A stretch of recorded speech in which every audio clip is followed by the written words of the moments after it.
All right, I think we're going. There it is. All right. What's up, everybody? Welcome back to the War Room. Okay, today we're going to talk about teaching board games. Okay, so it is February 27th. It's been a while since I did a live broadcast of anything. I'm still kind of getting used to this. I'm not the best at it. I hope you guys are doing well. All right, so let's talk about teaching board games. This topic came up in my Discord, and I'm not calling out anybody I had arguments or discussions with. How do I put this? All right. The way I teach board games, well, first of all, let's talk about board games. Board games have come a long way since the beginning of time, right? I mean, we're talking, centuries, thousands of years, from something extremely simple to many things that are complex, right? And board games have evolved. Excuse me. One of the things I've noticed about board games, I was born in the 80s. I'm living through the 90s. And games like Dungeons and Dragons was very new. It was a very new concept to me. The idea that these games could have rule books upon rule books to teach a game, right? I had Clue, I had Monopoly, checkers, everybody had Battleship. The most complex game I think I ever played was, being a little kid in the 90s, was Hero Quest. Dungeons and Dragons was the really, mecca of, extreme games. However, Hero Quest was huge. If you guys remember Dragon Strike, that's the one that came with the VHS. That was a cool game. Games that used VHS tapes. For those of you who don't know what that was, it was an actual cassette tape. It was like a giant cassette tape that went into a VCR, all right, which was how you watched movies back then. It looked like a giant piece of tape. Anyway, there was a game called was it Nightmare? I can't remember the name. It was like you were going up against this Grim Reaper guy. I can't remember what the hell it was called. I can't for the life of me. But anyway, games evolved so much, and so the games that we're playing today are beyond comprehension from what I came with, growing up. So now you're going from abstract ideas of games like Clue. Clue's abstract. To be completely honest with you, you go to room by luck. If you have a piece of, you have a weapon or a location, but it's not immersive, right? I mean, we all know the problems with Clue. Rolling dice takes forever to get from one room to another, unless you're in the corner rooms. Mousetrap was funny, but in all reality, most games back in the day were abstract. So now we're getting into games like, I just have, Europa Universalis, right? Although that game actually came out in the 90s as well, 1993 to be exact, because I have the actual first Europa Universalis game. But games like that where, you're calculating things beyond measure, right? This was something that no one has ever seen before. They were gigantic. It wasn't just a dice roll to move. It was a dice roll to actually see if you had money coming in or if you had a deficit, right? So now we're getting into these realms. Now we have Rome Total War, the board game, coming out. We have games like Tainted Grail, and all of these games. It's funny how we went from complex board games into the 90s. People wanted to play them, but not everybody wanted to sit down and play them. So they became PC games, like Europa Universalis. It became a PC game from a board game because it was so complex to play. But now we went back and made Europa Universalis the price of power. We went from the PC game back to the board game. It's amazing how we can't seem to make up our minds as a society what the hell we want to play, right? So I just thought that was kind of funny. Now we're making Rome Total War. Stellaris is coming out. It's just funny how we're digressing back. I guess the coolest thing about these PC games becoming board games excuse me, is the fact that, should the power ever go out or they decide to pull the plug on all of us, you can play them whenever you want, right? I mean, right? To be completely honest with you, that's the cool part about it. So that would be cool. That would be pretty cool. All right, so let's talk about teaching a game. All right, now the problem is how do you teach these damn games? What do you do to bring people into this hobby? Now, I had sort of an issue with one of my guys, and again, I'm not mentioning names, and I hope that we can get over it a little bit, but I'm trying to learn a particular game, a confusing game, and some people want to toss in all the expansions, all of the advanced rules, all the optional rules. I don't learn that way. Now, there are guys in my Discord who can do that. They can go all out and put all of the most complex rules in there and learn the game from that way. And good for them. Good for them. I hope you can. Me, I am a methodical, learn as I play kind of guy. I'm a visual learner, so I have to learn as I go. It takes me longer. And what I learned as teaching games over the years is if you teach somebody a game that's confusing to start, right? And they don't understand. They do not know what's going on. All right? And then they start getting pounded because they don't know the rules, they don't know all the options, they don't know what they can or can't do. Most people are going to turn away from that game. They're not going to enjoy it. They're not going to want to continue on. So when I teach a game, the first thing I want to do, thing I do is I'm very, very open and honest. Hey, student, this game is a long game. It's a complex game, so they understand that what they're getting into is exactly what it is.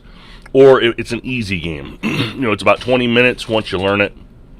It's a card game, whatever. Be open and honest and transparent. Tell the people what you're teaching them, right? This is a very complex game. It's going to take several game nights to play, just so that you're aware. And if you don't know all the rules yourself, and that's fine, you don't have to know the rules to teach the game. You can learn as you go. Let them know, I'm not 100% sure on these rules, but I'm going to learn with you because it's been a long time since I played. Be transparent. Let the person that you're teaching know what it is that you're doing, right?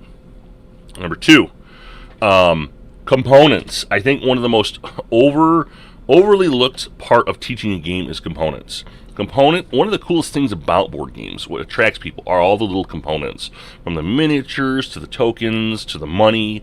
Some people have the metal coins. People want to touch those things and experience what those things are. They want to see them. They want to touch them. A teach can be brutal because people want to play with all the little toys that a game brings, and you should encourage that. And so talk about it. Let that be the first thing that you discuss is the components. Tell them, hey, look, this is the miniatures that we use. Oh, a Victory at Sea here. This is the USS Enterprise, the carrier. Over here we have a little miniature of this is Army Number 1 in Europa Universalis, right? Let these people see what it is that they're going to be using, and let them play with it. Let them enjoy and intoxicate themselves with what they're about to experience. So I like to explain the components as much as possible. Now, if you play big games like I do, there could be tons and tons of components. So you may not be able to explain every single thing, but if you can generalize most of the tokens together or group them together to make it quicker, yes, do that. But let people play with the tokens, let them see what you're doing, or what you're working with, and then explain those tokens so they understand. And it's a good thing, too, because as you're explaining the rules, and you say, hey, rule, A1, this token is used to signify this. Then they'll be like, oh, yeah, I remember that token. I played with that. I saw that earlier. People love to play Connect the Dots. It's a game that we play with ourselves in everyday real life. Connecting the dots is something that we do. It's a survival technique, right? If we see a person with a knife walking towards us, we connect the dots. This person is aggressive. Here's a yellow light. I'm approaching a yellow light. It's probably going to turn red. I'm connecting dots. We play that game every day as a part of survival. So let people connect the dots by knowing what you're talking about ahead of time before you get into it. Okay? Number 3, one of the things I don't like to do is add in all the extra advanced or optional rules. If the game has a base game, I don't believe in living rules. I don't. I don't like living rules. I'll explain myself on that in a second. But if there's a base game to any game, I want to teach the base game. I don't. My grandfather used to tell me you can't learn calculus until you've learned addition first, right? And so if a game has a base game or base rules, teach the base rules first. Don't add anything into the game, right? So one of my buddies was telling me how to play a certain game, and he's explaining it to me, and something kind of caught me off guard. I played the game before. It wasn't that I haven't played it before. It's just been so long, I forgot how to play it, right? And it was really funny because he said this rule, and I couldn't put my brain on it, what that rule was, and I just got lost. So I stopped him. I said, "Hey, let's come back to the game later." So I started looking into the rule book, and sure enough, I found it was an advanced rule. It was an optional advanced rule, and it's just like it threw me off just by him reteaching me, and we had a conversation. And so the rebuttal was, well, you're not going to not know the game from one rule. But the thing is, though, if you're adding this one, you're going to add others. And I can't learn that way, Teach me the base game. Once I learn the base game, we could play any game you want. We could add all the rules. And then we get into the idea of living rules. So, the living rules, first of all, if you talk to any designer, some designers are like, oh, yeah, I don't mind the living rules. But if you talk to I'm talking prominent designer today, none of them appreciate the living rules. Most living rules are either homebrew rules that people play with and they add into the game and the experience, which is fine, or they are rules that just, they just don't, they break the game in some way, right? I remember speaking to a particular designer, where he said that, my game is my art. And I make my art, and I don't mind changing that art for people who want to play it differently, which is why they have editions. It's not only just to make money, but also to make it official, because most tournaments or most official game conventions will not recognize living rules in the first place, right? It doesn't mean that people don't play officially with living rules. Of course they do. But the thing is, though, it's like that's not the game. That's not the game for what it is. So I'm a big component against living rules, unless I play the game so much that and religiously that game, I can't see myself playing without living rules. I've done that before. I've played with living rules, but when I'm learning new games and I'm learning new editions or new stuff's coming out, I've played with games that just came out that literally have living rules already within a year. And it's like, dude, we haven't even played the real game yet. So living rules can be it's controversial, I think, in nature in some ways. But anyway, so my rules when I teach people, my personal rules are, one, go over the components. Make sure you understand the components. Make sure you don't teach all the extra rules and options. Let them know what the game is first. Then when you want to add expansions, you could do it all day long, and it's not a big deal. Basically, we want to draw people into the game and not make them feel isolated and foolish. When somebody feels foolish doing something, they don't want to play again. I guarantee it's just human nature. Nobody wants to be embarrassed or made a fool of. So if you go into a game that's already confusing and you're adding more stuff, and then they lose because they don't know what all the options are, and they don't even know what the base game is, but they're losing to other stuff, you're going to turn a lot of people away. Some people don't mind that. They don't mind getting beaten down. But I can tell from my experience, I lose more people if I grind them down, right? I'd rather have them learn, experience it. Then after we've done the first time, then I'll tell them, okay, I'm going to turn the heat up and then play the game. And then if I beat them down, awesome. That's now it's a different scenario. So that was all I wanted to add today.